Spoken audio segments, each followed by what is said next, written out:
రాష్ట్ర వ్యాప్తంగా private school యాజమాన్యాలు అయితే బంద్కు పిలుపునిచ్చాయి. ప్రధానంగా కొంతమంది ఏదైతే అధికారుల తీరుపై ముఖ్యంగా ఈ రోజు అయితే బంద్ చేస్తున్నట్టుగా కూడా ప్రకటించినటువంటి పరిస్థితి ఉంది. ప్రధానంగా ఈ రోజు కాకినాడలో ఉన్నటువంటి ప్రైవేట్ స్కూల్ యాజమాన్యం అలాగే నాయకులందరూ కూడా ఈ రోజు మీడియా సమావేశం కూడా నిర్వహించి వాళ్ళ పడుతున్నటువంటి ఇబ్బందులు అలాగే ఏదైతే సమస్యలు ఉన్నాయో అవన్నీ కూడా మీడియా ముఖంగా కూడా తెలియపరిచినటువంటి పరిస్థితి ఉంది. ప్రస్తుతం ఆ దీనిపై మాట్లాడేందుకు అలాగే మడుగుపల్లి శ్రీ విజయ్ గారు మాట్లాడే ప్రయత్నం చేద్దాం. సార్ చెప్పండి, ఏంటి ఈ రోజు బంద్ ప్రకటించడానికి ప్రధాన కారణం దేనికి? ప్రధాన కారణం ఏంటంటే విద్యా హక్కు చట్టం అమలుపై రాష్ట్ర విద్యాశాఖ అధికారులు దాన్ని తూట్లు పొడుస్తూ దాని యొక్క చట్టాన్ని పూర్తి స్థాయిలో అమలు చేయట్లేదు, సరైన రీతిలో అమలు చేయట్లేదు అనేది మా ప్రధానమైన అంశం. అది చేయకపోగా మేము వెళ్ళి అధికారులతో మాట్లాడితే మాకు అవకాశం కూడా ఇవ్వలేనటువంటి పరిస్థితులు ఈ రోజున మేము ఇబ్బంది పడతా ఉన్నాం. అందుకని ఈ నిరసన కార్యక్రమం చేపట్టడం జరిగింది. గడిచిన 3 సంవత్సరాలు మేము ఒక జియో గైడ్లైన్స్ ఆధారంగా అడ్మిషన్లు చేసుకున్నాం. ఆ గైడ్లైన్స్ చట్ట వ్యతిరేకంగా ఉన్నాయని చెప్పి గౌరవ హైకోర్టు కొట్టేయడం జరిగింది. అయినప్పటికీ ఈ సంవత్సరం ఎటువంటి గైడ్లైన్స్ లేకుండా డైరెక్ట్గా అడ్మిషన్స్ అలాట్మెంట్ చేయడం అనేది నిజంగా అది చట్ట వ్యతిరేకం. అది న్యాయపరంగా చూసినా కూడా అది కంటెంప్ట్ ఆఫ్ కోర్ట్ అవుతుంది. కాబట్టి ఈ సంవత్సరం కనీసం గైడ్లైన్స్ లేకపోగా ఏదైతే స్టూడెంట్స్ని అలాట్ చేశారో వాళ్ళ క్రెడిబిలిటీ కూడా ఎవరో చెక్ చేయలేదు. అంటే అది నిజంగా నిజమైన లబ్ధిదారుడా కాదా కూడా చెక్ చేయకుండా మమ్మల్ని కూడా చెక్ చేయడానికి వీలేదు, మీరు 80% అడ్మిషన్ ఇవ్వాల్సిందే, మేము సాయంత్రానికల్లా మీరు అడ్మిషన్ ఇవ్వాలి, 1 గంటలో అడ్మిషన్ ఇవ్వాలని బెదిరించడం, ఎంఈఓలు డివైఓలు ఆఖరి సిఆర్పీలు కూడా స్కూల్కి వచ్చి కూర్చొని మమ్మల్ని బెదిరించేటువంటి పరిస్థితి ఉంది. కాబట్టి ఈ రోజున పెద్ద ఎత్తున రాష్ట్ర వ్యాప్తంగా అన్ని పాఠశాలలు ఇంక్లూడింగ్ కార్పొరేట్ స్కూల్స్తో సహా అన్ని కూడా ఈ రోజున మూసేయడం జరిగింది. రాబోయే రోజుల్లో ఇది మాకు న్యాయం జరగకపోతే ఖచ్చితంగా న్యాయ పోరాటం చేస్తాము. అదేవిధంగా అధికారుల ముందు కూడా మేము ఇంకొకసారి మరి పెద్ద ఎత్తున మేము ఒక ధర్నా లాంటిది కూడా చేసేటువంటి కార్యక్రమం చేయబోతాం.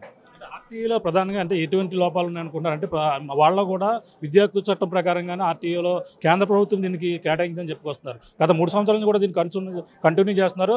అది పూర్తి స్థాయిలో 10వ తరగతి వరకు విద్యార్థికి ఉంటుందని వాళ్ళంతా కూడా చెప్పుకొస్తున్నారు. దీన్ని ఎలా చూడాలి?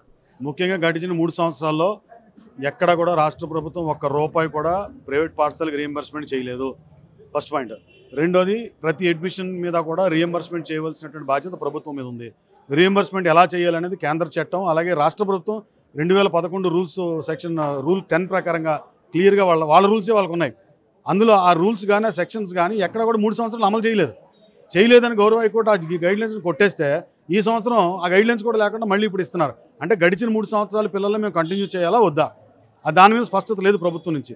ఇప్పుడు మళ్ళీ వచ్చి ఈ సంవత్సరం మీకు పిల్లల్ని ఇచ్చాం, మీరు అడ్మిట్ చేసుకోవాల్సిందే అని చెప్పి బలవంతం చేయడం అనేటువంటిది మేము ఖండిస్తాను. అంటే కేంద్ర చట్టం చాలా స్పష్టమైనటువంటి ప్రొవిజన్స్ అందులో సెక్షన్లో కల్పించింది.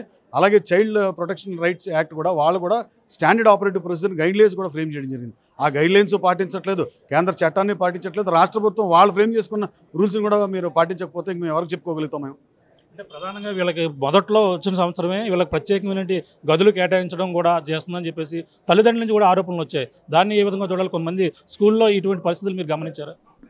అసలు మాకు అడ్మిషన్సే వద్దు, ఈ అడ్మిషన్స్ రాంగ్ అని చెప్తున్నాం, మీరు గదులు కేటాయించే వరకు ఎందుకు వెళ్తున్నారు? గదులు కేటాయించడం అనేది కరెక్ట్ కాదు.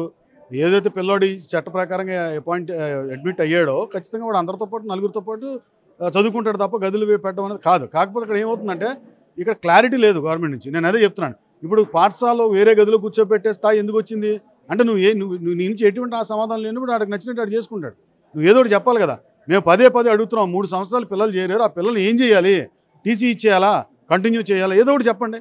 నువ్వు ఏది చెప్పకుండా మీ చావు మీరు చావండి అంటే మరి ఒక కరెస్పాండ్ ఎవరి స్థాయిలో వాళ్ళు నిరసన వ్యక్తం చేసుకునే కార్యక్రమంలో భాగంగా అయి ఉండొచ్చు. అంతే తప్ప అది విడిగా కూర్చోబెట్టడం అనేది చట్టంలో లేదు, అది ప్రొవిజన్ లేదు. ఖచ్చితంగా అందరూ కలిపి ఉండాలి. సమానత్వం అనేది చాలా ఇంపార్టెంట్. ఈ చట్ట ప్రకారంగా అడ్మిట్ అయిన పిల్లలే కాదు, ఒక స్కూల్లో చదువుతున్న విద్యార్థులందరూ కూడా అందరూ సమానమైనటువంటి యూనిఫామిటీ మెయింటైన్ చేయాల్సిన అవసరం ప్రతి పాఠశాల యాజమాన్యం మీద ఉంది. అంటే ప్రైవేట్ స్కూల్ యాజమాన్యం కూడా కొన్ని లోపాలు ఉన్నాయి. అలాగే అనుభవం లేని టీచర్లతో పాటు అలాగే ఫిట్నెస్ లేని బస్సులు కూడా కొన్ని పాఠశాలలో ఉపయోగిస్తున్నారనేది కూడా ఈ విమర్శలు కూడా వస్తున్నాయి. దాన్ని ఎలా చూడాలి? ఖచ్చితంగా వస్తున్నాయి విమర్శలు, మేము కూడా చూస్తూ ఉన్నాం. మరి సంబంధిత అధికారులు దానికి రియాక్ట్ అవ్వాలి.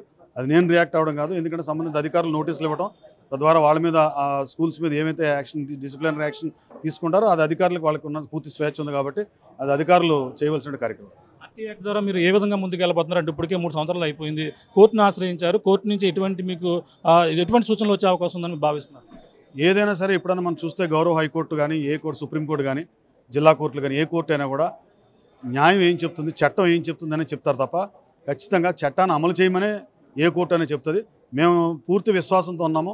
ఇప్పుడు ఉన్నటువంటి ఏదైతే నోటిఫికేషన్ ఇచ్చారో అది చట్ట వ్యతిరేకంగా ఉంది. కాబట్టి ఖచ్చితంగా మేము గౌరవ హైకోర్టు నుంచి ఒక పాజిటివ్ ఆర్డర్ అయితే మేము ఎక్స్పెక్ట్ చేస్తాము. అంటే ప్రభుత్వం చెప్పేటువంటి కార్యక్రమాలు ఏవైనా సరే మీరు అన్నీ కూడా ప్రైవేట్ స్కూల్ యాజమాన్యం భాగస్వామ్యం కూడా ఉంటుంటారు. మరి ప్రభుత్వం మీ వెర్షన్ ఎందుకు వినడం లేదని మీరు చెప్పండి. మేము భాగస్వామ్యం అవ్వట్లేదు, భాగస్వామ్యం వాళ్ళు చేస్తున్నారు. మమ్మల్ని ఏం అడగట్లా ఎవరు కూడా. మేము యోగాంధ్ర పెడుతున్నాము, దయచేసి మీ సహకారం చేయండి అని అంటలా. మీ బస్సులు 2 పంపించండి, మీ బస్సు నెంబర్లు పెట్టండి అని పెట్టడం తప్ప ఎక్కడ కూడా ఒక డిక్టేటర్షిప్ కింద నడుస్తుంది తప్ప ఎక్కడ కూడా మమ్మల్ని అడగటం, మమ్మల్ని కూర్చోబెట్టడం ఎక్కడ లేదు. ఇవాళ మేము డిఓఎఫ్స్కి వెళ్తే కూర్చోడానికి మా కుర్చీలు కూడా ఎవరు. అది పరిస్థితి మాకున్నటువంటి దయనీయమైన పరిస్థితి.